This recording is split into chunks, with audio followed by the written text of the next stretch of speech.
नमस्कार जी, जय श्री कृष्णा।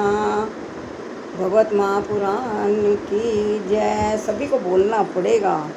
तो चलिए अब नेक्स्ट श्लोक पढ़ते हैं। श्रेयो ही ज्ञान नमभ्यसा सा ज्ञानान नाम विशेषते ध्यानात कर्म फल त्याग त्यागा शांति रणतरम। यदि तुम ये अभ्यास नहीं कर सकते तो ज्ञान के अनुशीलन में लग जाओ, लेकिन ज्ञान से श्रेष्ठ ध्यान है और ध्यान से भी श्रेष्ठ है कर्म फल का परित्याग, क्योंकि ऐसे त्याग से मनुष्य को मन शांति प्राप्त हो सकती है।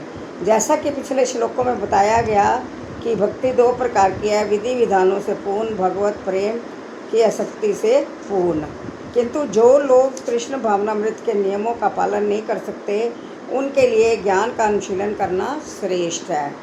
यदि ज्ञान क्रमशः ध्यान तक पहुंचाने वाला है और ध्यान से क्रमशः परमेश्वर को समझा जा सकता है। ऐसी भी विधियां हैं जिनसे मनुष्य अपने को पर ब्रह्म मान बैठता है, और यदि कोई भक्ति करने में असमर्थ है तो ऐसा ध्यान भी अच्छा है। यदि कोई इस प्रकार से ध्यान नहीं कर सकता तो वैदिक साहित्य में ब्राह्मणों, क्षत्रियों, वैश्यों तथा शूद्रों के लिए कतिपय कर्तव्यों का आदेश है, जिसे हम भगवत गीता के अंतिम अध्याय में देखेंगे।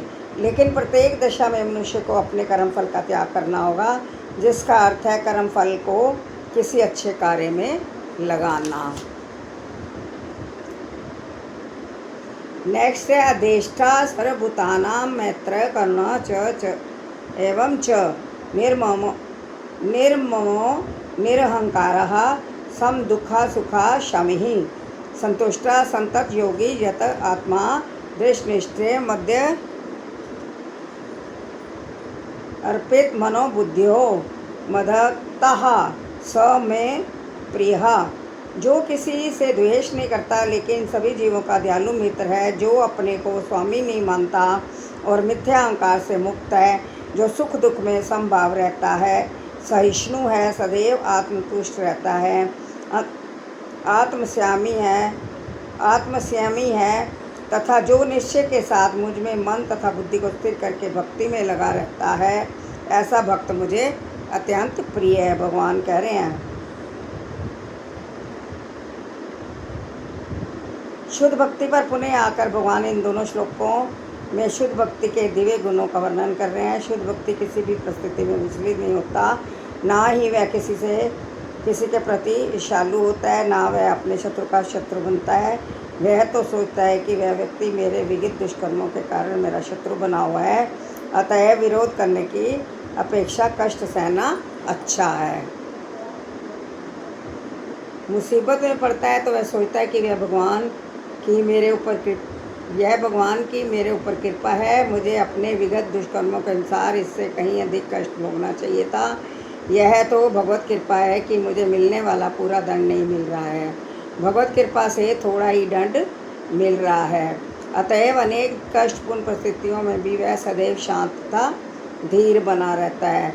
भक्त सदैव प्रत्येक प्राणी पर, जहाँ तक कि अपने शत्रु पर भी दयालु होता है।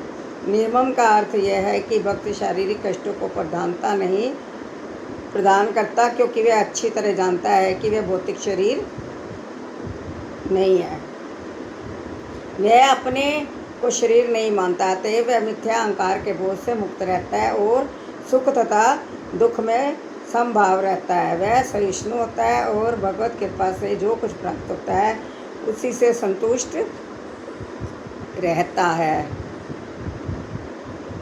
वह ऐसी वस्तु को प्राप्त करने का प्रयास नहीं करता जो कठिनाई से मिले, अतएव वह सदैव प्रसन्नचित्त रहता है। वह पूर्ण योगी होता है क्योंकि वह अपने गुरु के आदेशों पर अटल रहता है, और चूँकि उसकी इंद्रियां वश में रहती हैं, अतः वह दृढ़ निश्चय होता है। वह झूठे तर्कों से विचलित नहीं होता, क्योंकि कोई उसे भक्ति के दृढ़ संकल्प से हटा नहीं सकता। वह पूर्णतः अवगत रहता है कि कृष्ण उसके शाश्वत प्रभु हैं, अतएव कोई भी उसे विचलित नहीं कर सकता।